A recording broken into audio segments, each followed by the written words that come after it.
Hello दोस्तों, मैं वीरू, आपका ऑनलाइन ट्यूटर। आज इस चैनल पे एक बार फिर से आ चुका हूँ एक बेहतरीन टॉपिक के साथ।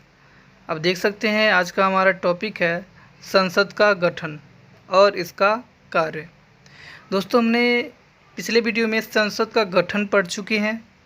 ये वीडियो का पार्ट 2 है और इसमें हम पढ़ेंगे कि संसद का क्या कार्य है। दोस्तों, आगे बढ़ने से पहले बहुत बहुत स्वागत करना चाहूँगा Veeru the polity track channel पर। चलिए शुरू करते हैं। पिछले वीडियो में हमने देखे थे कि संसद का गठन किस प्रकार से हुआ था, ये सारे आप देख सकते हैं। लेकिन आज हम पढ़ेंगे कि संसद का कार्य क्या होता है। दोस्तों, संसद का कार्य क्या होता है, ये बहुत महत्वपूर्ण बातें हैं और ये सभी को पता होना चाहिए कि आखिरकार संसद का क्या काम होता है। ठीक है, तो संसद का कई सारे काम होते हैं, लेकिन जिसमें से कुछ मुख्य हम बातें पढ़ने जा रहे हैं। संसद का प्रमुख कार्य कानून बनाना और संविधान में संशोधन करना, यानी कि बदलाव करना है। तो इन दोनों को हम पेयर बना के याद करेंगे, पॉइंट 1 और पॉइंट 2 को। संसद का पहला काम है कानून बनाना। दोस्तों, कानून संसद और विधायिका के द्वारा बनाया जाता है, जिन्हें हम विधानमंडल कहते हैं। केंद्र सरकार संसद में कानून बनाता है, प्रांतीय सरकार विधायिका में कानून बनाता है। अब देखने वाली बात यहाँ है कि ये दोनों ही जो विधानमंडल है, ये अपने अपने स्तर का कानून बनाते हैं। केंद्र सरकार है वो केंद्रीय स्तर का कानून बनाएगा संसद में, प्रांतीय सरकार है वो प्रांतीय स्तर का कानून बनाएगा विधायिका में। ठीक है, तो दोनों ही विधानमंडलों के लिए दो सूची दिया गया है। केंद्र सूची केंद्र सरकार के लिए है, राज्य सूची राज्य सरकार के लिए है, और जो तीसरा सूची है समवर्ती सूची, ये दोनों ही सरकारों के लिए, दोनों ही कानून बना सकते हैं इसमें। ठीक है, तो चलिए बारी बारी से हम पढ़ रहे हैं इसमें। दोस्तों, केंद्र सूची में संसद कानून बनाता है। ठीक है, और इसमें पहले विषय कितने थे? तो पहले इसमें विषय थे 97, लेकिन अब इसमें बढ़ चुका है, अब इसमें 100 हो चुका है। ठीक है, और कुछ इसमें विषय याद कर लेते हैं। तो इस संसद के पास अंतर्राष्ट्रीय और राष्ट्रीय दोनों ही प्रकार के विषय हैं नियम और कानून बनाने के लिए, जैसे कि युद्ध, संधि, व्यापार, निवेश, विदेशी मामला, रेलवे। अच्छा, रेलवे तो राष्ट्रीय हो गया। ये जो ऊपर वाले जो लाइंस पढ़े हमने, वो सारे के सारे अंतर्राष्ट्रीय मामला है। वहीं पर राष्ट्रीय मामला की अगर बात करें तो रेलवे हो गया, केंद्रीय राजमार्ग हो गया, केंद्रीय पुलिस हो गया। केंद्रीय पुलिस क्या होता है? आर्मी, BSF, ये सब जो भी चीज़ें होती है, ये केंद्रीय पुलिस होता है। फिर डाक, बीमा आदि। तो इस तरह से संसद किन किन विषयों पर कानून बना सकता है, आप देख सकते हैं।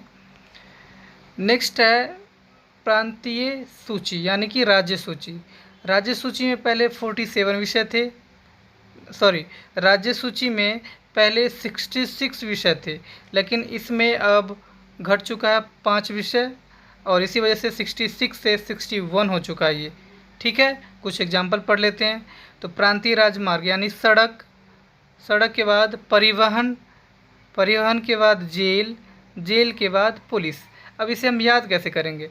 दोस्तों, याद रखिएगा, सड़क है, सड़क पे चल रहा है परिवहन यानी बसें। ठीक है, और बसों के द्वारा हम कहीं पे भी आ जा सकते हैं। ठीक है, और हालांकि पुलिस है, अगर किसी कैदी को अगर जेल ले जाता है तो ये सड़क के द्वारा ही ले जाएगा, परिवहन के माध्यम से। तो इस तरह से आपको कुछ स्टोरी क्रिएट करना पड़ेगा, कुछ इमेजिन करना पड़ेगा। ठीक है, अब हम पढ़ लेते हैं कि समवर्ती सूची में कितने विषय होते हैं। तो समवर्ती सूची में दोस्तों विषय पहले 47 थे, लेकिन अब इसमें बढ़ चुका है। प्रांतीय सूची में 5 घटा है और वही विषय समवर्ती सूची में जुड़ चुका है। समवर्ती सूची में पहले 47 था और 5 और प्लस हो गया है, तो इसे 52 हो चुका है। अब इसमें जो एग्जाम्पल्स है ये ईजी है याद करना। कैसे? तो शिक्षा, शादी, जनसंख्या, प्रदूषण, तलाक और गोद लेना। कैसे याद करेंगे? दोस्तों, आपको पता होगा कि बहुत सारे बच्चे हैं जो 12th करते ही यानी शिक्षा प्राप्त करते ही उनको शादी कर दिया जाता है। शादी होगा तो बच्चा यानी जनसंख्या होगा, और जनसंख्या होगा तो प्रदूषण होगा, जाहिर सी बात है। तो इस तरह से आप ये लाइन से याद कर लेना, शादी के उल्टा होता है तलाक, और जनसंख्या यानी बच्चे जिसका पैदा नहीं होता है तो वो गोद लेते हैं। ठीक है, तो इस तरह से 5-6 विषय हैं जो आपको इजीली याद हो जाएगा। अब देख लेते हैं हम इसमें संशोधन करना इसका नेक्स्ट कार्य है। ठीक है, तो संशोधन कार्य कैसे काम कर सकते हैं हम। तो देखो दोस्तों, संविधान जब बनाया जाता है तो वो सोच समझ के बनाया जाता है, और संविधान में कुछ गलती न रह जाए, ठीक है, इसके लिए बहुत ज़्यादा बहस भी होता है इसको लेकर। लेकिन फिर भी संविधान में कुछ न कुछ गलतियां रह जाती है।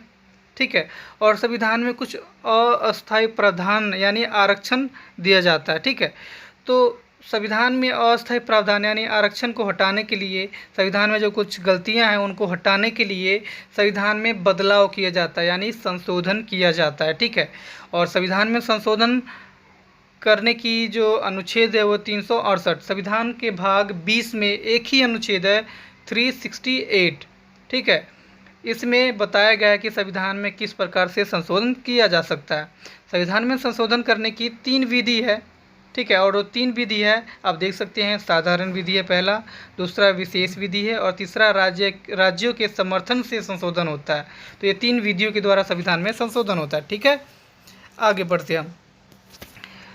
अब देखो नेक्स्ट जो काम है, पहला तो पहला तो कानून बनाना काम है संसद का, दूसरा है संविधान में बदलाव करना। अब अगला पॉइंट पढ़ लेते हैं। अगला पॉइंट है धन पर नियंत्रण रखना। ठीक है, धन पर नियंत्रण ही नहीं काम करता है, ये कार्यपालिका यानी कि मंत्रियों पर भी नियंत्रण रखता है। ठीक है, अब बारी बारी से पढ़ेंगे हम, धन पर कैसे नियंत्रण रखता है, सरकार पर कैसे नियंत्रण रखता है। तो पहला देख लेते हैं हम, धन पर नियंत्रण किस प्रकार से रखता है। तो देखो दोस्तों, सरकार को आय प्राप्त होता है किससे, टैक्स से, और वही आय हमारे ऊपर खर्च करता है। ठीक है, तो देखो देश में किसी भी प्रकार का नया टैक्स लगाना हो या टैक्स में वृद्धि या कमी करना हो तो इसके लिए सरकार को संसद से अनुमति लेना पड़ता है। और वहीं पर सरकार को अगर किस हॉस्पिटल, सड़क, स्कूल, कॉलेज आदि पर खर्च करना हो, उनको भी निर्माण करना हो तो इसके लिए पैसा चाहिए, यानी सार्वजनिक खर्च के लिए पैसे की मांग करता है सरकार, तो संसद से ही करता है। अगर संसद टैक्स को लेकर या सार्वजनिक खर्चे को लेकर अगर सरकार को अनुमति देता है संसद, तो ही सरकार इन सब मामलों में वो निर्णय ले सकता है। तो इस तरह से सिंपल सी बात है कि देश के धन पर नियंत्रण संसद का होता है। ठीक है, आगे पढ़ते हैं हम। कार्यपालिका पर नियंत्रण। कार्यपालिका पर नियंत्रण का मतलब है सरकार पर नियंत्रण, यानी कि मंत्री परिषद पर नियंत्रण। दोस्तों, मंत्री परिषद पर किस प्रकार से नियंत्रण रखता है संसद, ये देख लेते हैं हम। तो मंत्री परिषद पर नियंत्रण रखने के लिए संसद क्या करता है, तो प्रश्न पूछता है। ठीक है, आलोचना करता है, बहिष्कार करता है, निंदा प्रस्ताव पास करता है। ठीक है, काम रोको प्रस्ताव पास कर सकता है, और सबसे इम्पोर्टेंट अविश्वास प्रस्ताव भी पास कर सकता है। इन तरीकों से संसद कार्यपालिका पर नियंत्रण रखता है। संसद का जो मुख्य हथियार अगर मैं मानूं तो वो है अविश्वास प्रस्ताव।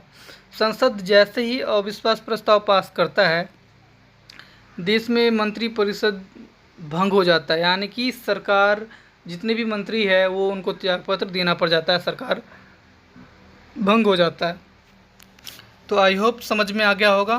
पहला दोस्तों याद होगा कानून बनाना, दूसरा संशोधन करना, तीसरा और चौथा क्या है, तो किसी चीज़ पर नियंत्रण है, वो है धन पर नियंत्रण और कार्यपालिका पर नियंत्रण।